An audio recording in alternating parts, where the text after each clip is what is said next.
चार गो के पोस देली हर दूधावा पियाई के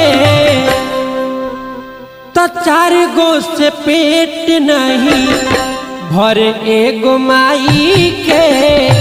चार गो से पेट नहीं भरे एगो माई के। चार गो से पेट नहीं भरे एगो माई के। चार गो से पेट नहीं भरे एगो माई के। ई कैसन समय आ गइल बा। चार गो के पोस देली दूधावा पियाई के